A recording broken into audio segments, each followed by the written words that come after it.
मो बाहागर गोटे दिन पूर्वर ही 4 जण पुओ मते मिसिकी रेप करदेले। मते मो स्वामी का ऊपर बहुत भरोसा थिला, सेथिपई मु तांकु सबु सत कहिदेली। किंतु मो स्वामी से 4 जण पुओ को आम घर बाहर को डाकी सेमानक सह मिसी। मो स्वामी मो बापांक सांगंक पुओ थिले। मो स्वामी का ना हैला अमर, किंतु अमर का माँ आम बाहागर को नहीं बिल्कुल भी राजी नथिले, काहेकि ना से तांको भौणीर झियो को बहु करबा को चाहुथिले। हेले अमरଙ୍କ जिद आगरे तांको हार मानिबाकू पड़िला। हेले मो सहित तांकर व्यवहार सेते भल नथिला, किंतु मु तांक व्यवहार प्रति ध्यान देउ नथिली, काहेकि ना अमर मते बहुत भल पांती। बाहागर पई जोगाड़ जंत्र बहुत जोर से चलथिला। बाहागरर खुशी मो मुहरे झलसुथिला। समस्ते मते अभिनंदन जणाउथांती। मो पार्लर जीवा पई बाहरी थाए। मो माँ कहिला, स्वप्ना मो झियो तू एबे पार्लर जानी, काहेकि केजानी मनटा गुड़े घांटी हेउछि। मते काहेकि केजानी किछि ठीक लागुनी, जेमिति लागुछि किछि गोटे अघटन घटिब।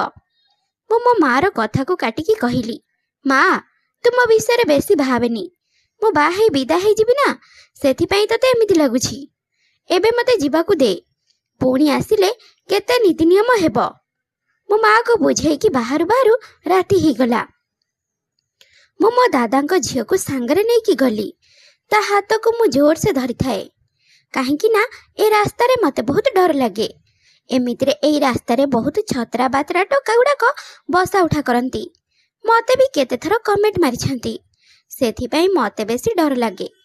किंतु आजी आसीबा मो मजबूरी थिला, नचेत मु केबे आसी नथांती। काहेकि ना पार्लर जीवा पई आम घर पटे केवल गोटे रास्ता। एई कथा भाबु भाबु हठात 2 जण पुओ पिला मो सामना को आसीगले। मु सेमाने को देखि पूरा डरी गली। मु चाहू नथिली आजी भली दिन रे मो सहित एमिति किछि न हेउ, जहा मोर आगु को आसुथबा भविष्यत नष्ट होई जिवो। सेथिपई मु सेमाने को न देखिला परी आगु को चलिली। सेमानक भितर जणे कहिला, ए जा एमन कुआडे जाउछ? ए कथा सुनी मो हाथ पाद थरिबाकू लागिला। मु सांगे सांगे साइड हे जिबाकू लागिली। सेही समय रे आउ 2 जण मो सामना को आसी कहिले, अरे काली तो तमरा बाहागर हे जिवो, आज आमुके सौंदर्यर मजा चाखिबाकू दियो। से निज लोक मानक कथा सुनी मो मन कहूतिला गोटे जोर से चटकनटे लगी देबी। पुणी भाबिली, नाई काली मोर बाहागर, एमाने जदि किछि असुविधा करिवे ताहेले मो पई खराब हे जिवो। मो एई कथा भाबी आगु को चलिली। सेही समय रे जणे मो हाथ को धरी पकेला। मो आ मोर राग को कंट्रोल करि पालिनी। मो जोर से चटकनटे लगै देली आउ कहिली, मते एमिति कहिबा अपेक्षा जाई तम निज माँ भौणी की कुह, बहुत भल हेबो। जानि परिबो अन्य को कहिले केमिति लागे। एकुटिया झियो देखि मरद पणिया देखौछ। से पुओटा रागिकी कहिला, कौन हेला तू मो पर हाथ उठेलु? मो मरद पणिया देखिनु बोधे, तते आज मो मरद पणिया देखै देबी कहि मते टेकिकी ता कांधरे सुआई देला। एसबु देखि मो दादा झियो भौणी सेठो डरिकी दौड़िकी पळैथिला। जना नहीं सेमाने मते कोठिकी टेकिकी नै गले। सेमाने 4 जण थिले, मो एकुटिया झियोटा। सेमानक फासरे पड़ जाइथिली। मो बहुत चेष्टा कली सेठो खसिकी आसीबा पई, किंतु से 4 जण सबु रास्ता बंद कर देइथिले। आउ जनक परे जणे मो देह को खाई चलिले। आउ कहा पाखरे मो मुह देखेबा पई किछि भी छाड़ी नथिले। मु चाहुथिली जेमिति एइठी बसदा मा फाटी जीवंता, मु ता भितरे पसि जानती। राति पहिले मोर बाहागर, किंतु मोर सबु से माने लुटी नहीं गले। मु बहुत कष्ट रे घर को आसिली। मत देखी मो माँ रो मुंड किछि काम गलानी। मो माँ को धरी बहुत जोर से कांदिली और माँ को सबु सत कथा कहिली। माँ कहिला, चुप ही जा, भगवान से माने को केबे भी छाड़िबेनी। एबे घरे बहुत गेस्ट अछंती, जदि तते कि एमिति अवस्था रे देखिदेबो ताहले आम इज्जत रहिबनी। चल तू तो रूम को चल। मो माँ कथा मानी सांगे सांगे मो रूम को गली, किंतु मो मुंडरे जेमिति से कथा लदी ही जाइथिला। मो पाई मो बाहागरर खुशी जेमिति सब मौली जाइथिला। मो बाथरूम भितरे पसी सावर लगे जोर जोर से चित्कार करी छाती फटेई कांदिली। आ मो शरीर को घसी घसी धोइली, जेमिति लागुथिला से पशु मानक रक्त मो देहरे मिसी जाइछि। आ मो शरीर को काटी सेमानक रक्त बाहर कर देबी। ମୁଁ ମୋ ଦେହକୁ ଏତେ ଘଷିଥିଲି ଯେ ମୋ ଶରୀର ପୁରା ନାଲି ପଡ଼ିଯାଇଥିଲା। ବାହାରେ ମୋ ମା ବାରମ୍ବାର ମୋତେ ଡାକୁଥାଏ ବାହାରକୁ ଆସିବା ପାଇଁ। ମୋ ଦେହରେ ଆଉ ହିମ୍ମତ ନଥିଲା ବାହାରକୁ ଆସି ମାଆକୁ ମୁହଁ ଦେଖିବା ପାଇଁ। ମୁଁ ସେହି ବାଥରୁମ୍ରେ ଚେତାଶୂନ୍ୟ ହୋଇ ପଡ଼ିଯାଇଥିଲି। ମା ମୋ ପିଇସାଙ୍କ ସାହାଯ୍ୟ ନେଇ ବାଥରୁମ୍ ଖୋଲିଲା ଆଉ ମୋ ହାଲତ ଦେଖି ବହୁତ କାନ୍ଦିଲା ଆଉ ମୋତେ ନେଇ ବେଡ୍ ଉପରେ ଶୁଆଇ ଦେଇ ବାହାରକୁ ଚାଲିଗଲା। କାହିଁକି ନା ଘରେ ଗେଷ୍ଟ ଭରି ହେଇ ଅଛନ୍ତି, ସେମାନଙ୍କ କଥା ବି ମାଆକୁ ବୁଝିବାକୁ ପଡ଼ିବ। କିଛି ସମୟ ପରେ ମୋ ସହ ସଙ୍ଗୀତ ଆରମ୍ଭ ହେବାର ଥିଲା, କିନ୍ତୁ ତା ପୂର୍ବରୁ ହିଁ ଏମାନେ ମୋର ଇଜ୍ଜତ ପୁରା ଲୁଟି ନେଇଯାଇଥିଲେ। ହଠାତ୍ ମୋ ନିଦ ଯେତେବେଳେ ଭାଙ୍ଗିଲା ମୁଁ ନିଜକୁ ବେଡ୍ ଉପରେ ପାଇଲି ଆଉ ମୋ ରୁମ୍କୁ ଚାରିଆଡ଼କୁ ଚାହିଁଲି। ହଠାତ୍ ମୋ ଆଖି ଆଗରେ ପୁଣି ଥରେ ସେସବୁ ଘଟଣା ନାଚି ଉଠିଲା। ମୁଁ ପୁଣି ଥରେ ବାଥରୁମ୍କୁ ଯାଇ ନିଜକୁ ରଗଡ଼ି ରଗଡ଼ି ଧୋଇଲି ଆଉ ବହୁତ କାନ୍ଦିଲି। ମୁଁ ପୁରା ପାଗଳି ହୋଇଯାଇଥିଲି। ମୁଁ ଚାହୁଁଥିଲି ମୋ ନିଜକୁ ମୁଁ ହତ୍ୟା କରିଦେବି, ହେଲେ ମୋର ସେତକ ହିମ୍ମତ ନଥିଲା। ଟେବୁଲ ଉପରେ ଥୁଆ ହେଇଥିବା ମୋ ମୋବାଇଲ ଫୋନ୍ ବାଜିବାକୁ ଲାଗିଲା। ମୁଁ ସାଙ୍ଗେ ସାଙ୍ଗେ ବାଥରୁମ୍ରୁ ବାହାରକୁ ଆସିଲି। ଦେଖେ ତ ଅମର ମାନେ ମୋର ହେବାକୁ ଯାଉଥିବା ସ୍ୱାମୀ କଲ୍ କରିଥିଲେ। ମୋବାଇଲ ଫୋନ୍ ଦେଖି ମୁଁ ହୋସ୍କୁ ଆସିଥିଲି ଆଉ ସାଙ୍ଗେ ସାଙ୍ଗେ ଫୋନ୍ ରିସିଭ୍ କରି କାନରେ ଲଗେଇଲି ଆଉ ଜୋର ଜୋର ସେ ଛାତି ଫଟେଇକି କାନ୍ଦିଲି। ଏମିତି କାନ୍ଦ ଶୁଣି ଅମର ପୁରା ଆଶ୍ଚର୍ଯ୍ୟ ହେଇଗଲେ ଆଉ ବାରମ୍ବାର ପଚାରୁଥାନ୍ତି, ମାଳିନୀ କ'ଣ ହେଇଛି? ତମେ ଏମିତି କ'ଣ କାନ୍ଦୁଛ? ମୋ ପାଖରେ ସେତିକି ତାକତ ନଥିଲା ଯେ ମୁଁ ତାଙ୍କୁ ସବୁ ସତ ସତ କହିପାରିବି। କିଛି ସମୟ ପରେ ମୁଁ ଶାନ୍ତ ହେଲି। ଅମର ମୋତେ ପଚାରିଲେ, ମାଳିନୀ କ'ଣ ହେଇଛି? କ'ଣ ହେଇଛି ତମ ସହିତ? ତମେ ଏମିତି ଏତେ ଜୋରସେ କାହିଁକି କାନ୍ଦୁଛ? ମୁଁ କାନ୍ଦି କାନ୍ଦି ସବୁ ସତ କହିଦେଲି କି ଆଜି ମୋ ସହିତ କ'ଣ ଘଟିଛି ବୋଲି। ମୋ କଥା ଶୁଣି ଅମର ଜୋରସେ ନିଶ୍ୱାସ ନେଲେ ଆଉ ମୋବାଇଲ କାଟିଦେଲେ। ମୋତେ ଯେଉଁ କଥାକୁ ଡର ଥିଲା ସେଇଆ ହିଁ ହେଲା। ମୋ ଅମର ମୋ ଉପରେ ରାଗି ଯାଇଥିଲେ। ମୁଁ ମୋବାଇଲକୁ ଧରି ଛାତିରେ ଲଗେଇଲି। ବହୁତ ସମୟ ପର୍ଯ୍ୟନ୍ତ କାନ୍ଦିଲି। କିଛି ସମୟ ପରେ ମା ମୋ ରୁମ୍କୁ ଆସିଲା ଆଉ ରାଗିକି ମୋତେ କହିଲା, ତୁ ଅମରକୁ କ'ଣ କହିଲୁ?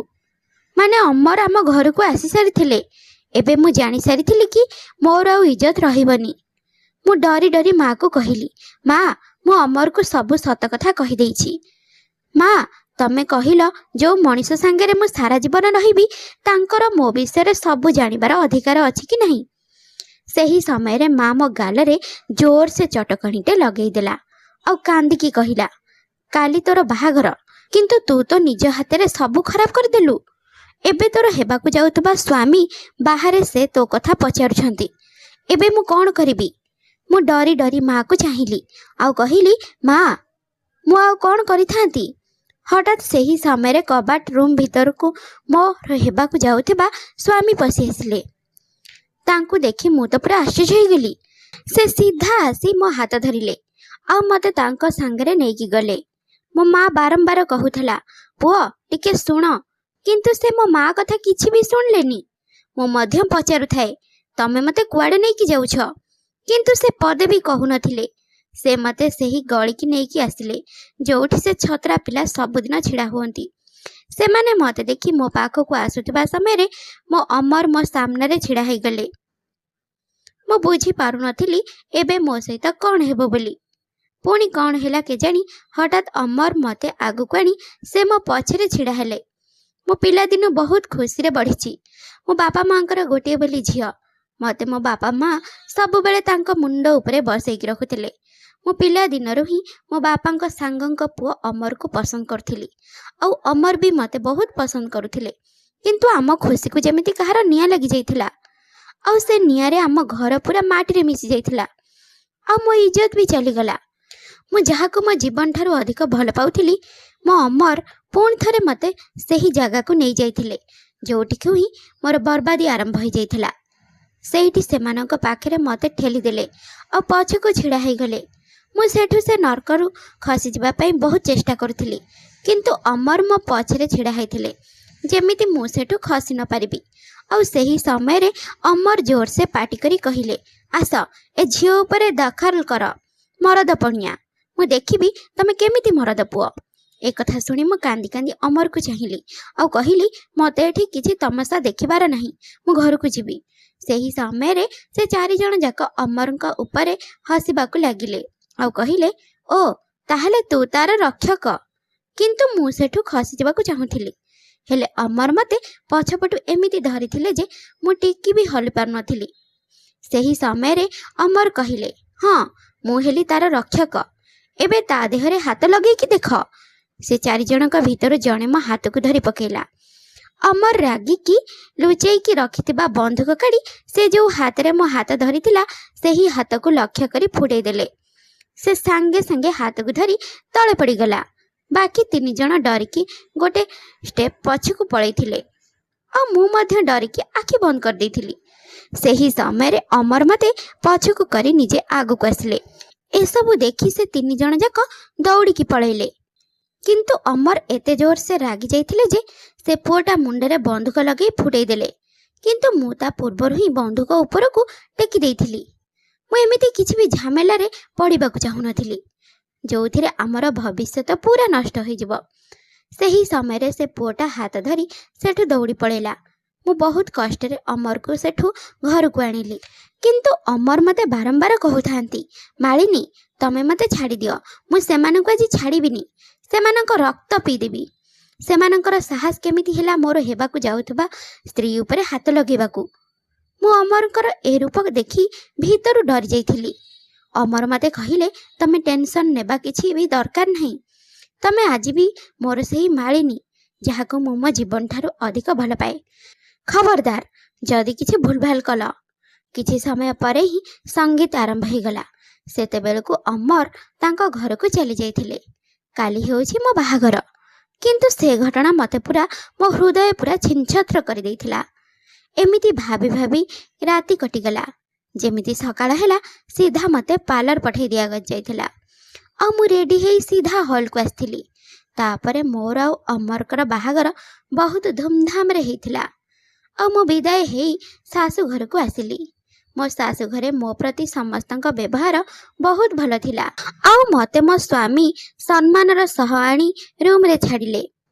ହେଲେ ସେ ନିଜେ କୁଆଡ଼େ ଚାଲିଗଲେ। ବହୁତ ସମୟ ହେବ ସେ ଘରକୁ ଫେରି ନଥିଲେ। ଏମିତିକି ଦିନ ଯାକ ଯାଇ ରାତି 12ଟା ହେଇଗଲା କିନ୍ତୁ ସେ ଘରକୁ ଫେରି ନଥିଲେ। ସେଥିପାଇଁ ମୁଁ ବହୁତ ଟେନସନ୍ ହେଇଯାଇଥିଲି। ମୋ ମନକୁ ବହୁତ ଅଜବ ପ୍ରକାର ଭାବନା ଆସୁଥିଲା ଆଉ ଆଖି ଆଗରେ ସେହି ସବୁ ଦୃଶ୍ୟ ନାଚି ଉଠୁଥିଲା। ସେହି ସମୟରେ ମୋ ସ୍ୱାମୀ ରୁମ୍ ଭିତରକୁ ଆସିଲେ ଆଉ କହିଲେ, ମୋର ଟିକେ ଲେଟ୍ ହେଇଗଲା ଆଉ ମୋତେ କହିଲେ ଆମେ ଆଜିଠାରୁ ଗୋଟେ ନୂଆ ଜୀବନ ଆରମ୍ଭ କରିବା ଆଉ ବହୁତ ଗୁଡ଼ାଏ ପ୍ରତିଶ୍ରୁତି ମଧ୍ୟ ଦେଲେ ଆଉ ଜଣେଇଦେଲେ ମୁଁ ତାଙ୍କ ପାଇଁ କେତେ ମୂଲ୍ୟବାନ। ତାପରେ ଆମର ବାସର ରାତି ହେଲା ଆଉ ଯେମିତି ସକାଳ ହେଲା ମୋ ଶାଶୁ ଆମ 2 ଜଣଙ୍କୁ ବାହାରକୁ ଡାକିଥିଲେ ଜଳଖିଆ ଖାଇବା ପାଇଁ। ତାପରେ ଆମେ ରୁମ୍କୁ ଆସିଲୁ। ମୋ ସ୍ୱାମୀ ମୋ ପାଖରେ ବସିଲେ ଆଉ କହିଲେ, ମାଳିନୀ ତମେ ଭାବୁଥିବ ମୁଁ ତୁମକୁ ମୁହଁ ଦେଖା ଗିଫ୍ଟ କାହିଁକି ଦେଇନି। ସତ କଥା କହିବାକୁ ଗଲେ ମୁଁ ବି ସେଇଆ ଭାବୁଥିଲି। ତାପରେ ସେ ମୋ ହାତକୁ ଧରି ନେଇଗଲେ ପୋଲିସ ଷ୍ଟେସନକୁ। ମୁଁ ପୋଲିସ ଷ୍ଟେସନକୁ ଦେଖି ପୁରା ଆଶ୍ଚର୍ଯ୍ୟ ହେଇଗଲି ଯେ ମୋ ମୁହଁ ଦେଖା ଗିଫ୍ଟ ଏଠି କେମିତି ମିଳିବ। ମୋ ସ୍ୱାମୀଙ୍କୁ ଦେଖି ସବୁ ପୋଲିସ ମାନେ ଠିଆ ହେଲେ ଆଉ ମୋ ସ୍ୱାମୀ ସିଧା ବଡ଼ ଅଫିସର ପାଖକୁ ଗଲେ ଆଉ ହାତ ମିଳେଇଲେ ଆଉ ସେଦିନ ଘଟଣା ବିଷୟରେ ସବୁ କଥା କହିଲେ ଯେ ସେ 4ଟା ଯାକ ପୁଅ ଏବେ କୋଉଠି। ସେ ପୁଅମାନଙ୍କ କଥା ଶୁଣି ମୁଁ ପୁରା ଡରିଗଲି ଆଉ ମୋ ସ୍ୱାମୀଙ୍କ ହାତକୁ ଧରି ପକେଇଲି। ମୋ ସ୍ୱାମୀ ଜାଣିପାରିଲେ ଯେ ମୁଁ ଡରୁଛି। ସେଥିପାଇଁ ସେ ମୋ ହାତକୁ ଧରି ମୋତେ ସାହସ ଦେଲେ। କହିଲେ, ତମେ ଡରିବା କିଛି ଦରକାର ନାହିଁ, ମୁଁ ତମ ସହିତ ଅଛି। କିଛି ସମୟ ପରେ ପୋଲିସ ସେ 4 ଜଣଙ୍କୁ ଧରି ଆଣି ଏମିତି ଅବସ୍ଥା କଲା ସେମାନଙ୍କୁ ଦେଖି ମୋ ହୃଦୟ ଥଣ୍ଡା ପଡ଼ିଲା ଆଉ ମୋ ସ୍ୱାମୀ କହିଲେ, ଇଏ ହେଉଛି ତମ ମୁହଁ ଦେଖା ଗିଫ୍ଟ। ମୁଁ ବହୁତ ଖୁସି ହେଇଗଲି। ମୋ ସ୍ୱାମୀ ମୋତେ ନ୍ୟାୟ ଦେଲେ। ୟାଠାରୁ ବଡ଼ ଗିଫ୍ଟ ଆଉ କ'ଣ ହେଇପାରେ। ତାପରେ ଆମେ ଘରକୁ ଚାଲି ଆସିଲୁ। ମୋ ବୈବାହିକ ଜୀବନ ପୁରା ସୁଖମୟ ହେଇଯାଇଛି କାହିଁକି ନା ଅମରଙ୍କ ପରି ସ୍ୱାମୀ ମୋତେ ଭଗବାନ ଦେଇଛନ୍ତି। ତ ଶ୍ରୋତା ବନ୍ଧୁମାନେ, ଆଶା କରୁଛି ଆଜିର ଏହି କାହାଣୀଟି ଆପଣମାନଙ୍କୁ ନିଶ୍ଚିନ୍ତ ପସନ୍ଦ ଆସିଥିବ ଆଉ ପସନ୍ଦ ଆସିଥିଲେ ଭିଡ଼ିଓକୁ ଲାଇକ୍, ସେୟାର ଆଉ ଚ୍ୟାନେଲକୁ ସବସ୍କ୍ରାଇବ୍ କରିବାକୁ ବିଲକୁଲ ବି ଭୁଲନ୍ତୁ ନାହିଁ। ତେବେ ଆଜି ପାଇଁ ରହୁଛି ବାଏ। ପୁଣି ଦେଖା ହେବ ଆଉ ଏକ ସୁନ୍ଦର କାହାଣୀ ସହିତ ଆଉ ଏକ ନୂଆ ଭିଡ଼ିଓରେ। ଧନ୍ୟବାଦ।